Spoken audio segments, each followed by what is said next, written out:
Hi, I'm Hannah Brents. I am a licensed independent clinical social worker and a registered yoga instructor with a private practice in Massachusetts. I have a bachelor's and master's degree in religious studies, and I know firsthand how toxic and cultic religious environments can be so damaging. So thanks for being here. Before we jump into today, I want to invite all of you, remind you to subscribe and press that red button to the Theology Therapist channel, and then press that bell notification so you can stay up to date on all weekly releases. Finally, if you find any of this helpful, I would love if you would share with a friend or leave a comment below. So let's get started. So today I am talking about childhood religious indoctrination is an abuse. I just want to say first, I want to set the groundwork today by saying being a parent is hard.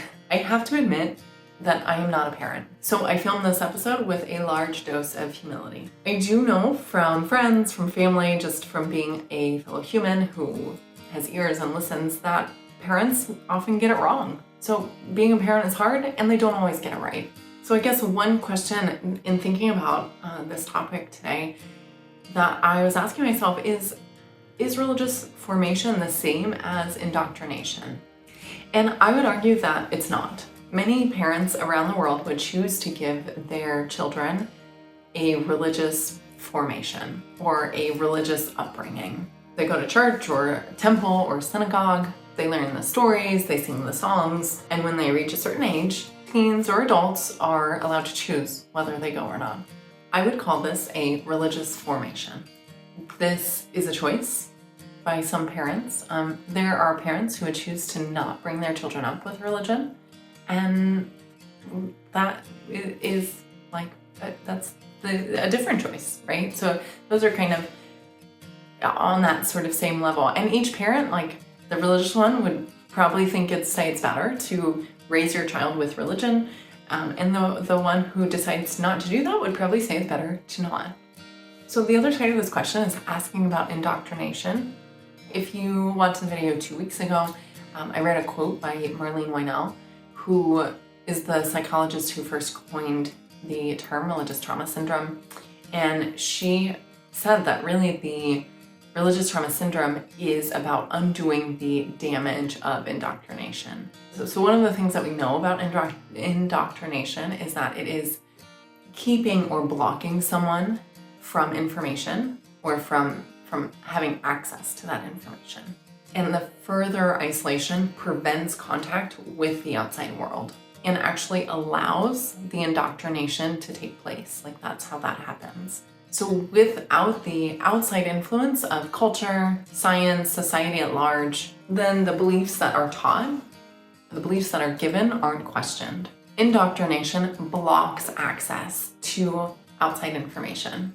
It shames critical thinking, and it positions an external locus of control. And so external locus of control, again, if you missed the episode 2 weeks ago, go back and watch it. I talk more about this, but it is the reality that, or the happening where information, knowledge is revealed, it's not discovered. So that it is placed outside of yourself. Someone else has that knowledge. So this is a really different picture than providing your child with a religious upbringing because it's important to you. With a healthy religious upbringing, questions are allowed. Critical thinking is encouraged. When a kid asks a hard question, the parent is willing to think critically about it with their child and even say, I don't know, at times. Or, better yet, ask what the kid thinks about it. This is what promotes healthy development of autonomy and a sense of self. So even if you grow up, or as a parent, provide your child with a religious upbringing or religious formation, allowing questions to exist, and then refocusing that locus of control back into the child. So asking them what they think, that's really different than indoctrination. So the overarching thing that we are talking about today is indoctrination and childhood indoctrination, and is it abuse? So we've talked about indoctrination and what it is and what it isn't, but abuse. So abuse can be physical, emotional, mental, sexual. Abuse can also be neglect. And I would say that giving your child a religious upbringing is not abuse, given they are allowed to think for themselves and they are allowed to leave. Those are, I think, are two really important pieces. Indoctrination is when it gets stickier. Is it abusive to subject your child to religious indoctrination? It might be. Is it going to be possible to get law enforcement and protective services or child protective services involved? Unlikely. This also depends on who we are talking to. To one person, it may feel like abuse, and to another, it may not.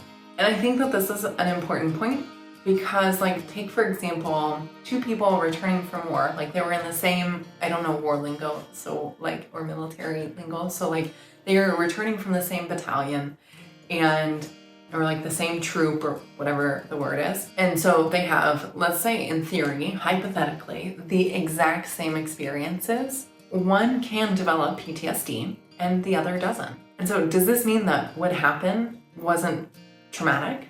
No. It just means that two people have different ways of integrating new information into their worldview. This is the same for childhood religious indoctrination. Two people may integrate new information of calling it abuse in different ways. So this is a really tricky topic. Let me know in the comments what you think about it. Is childhood religious indoctrination abuse? Can't wait to see you there, and I'll see you next week.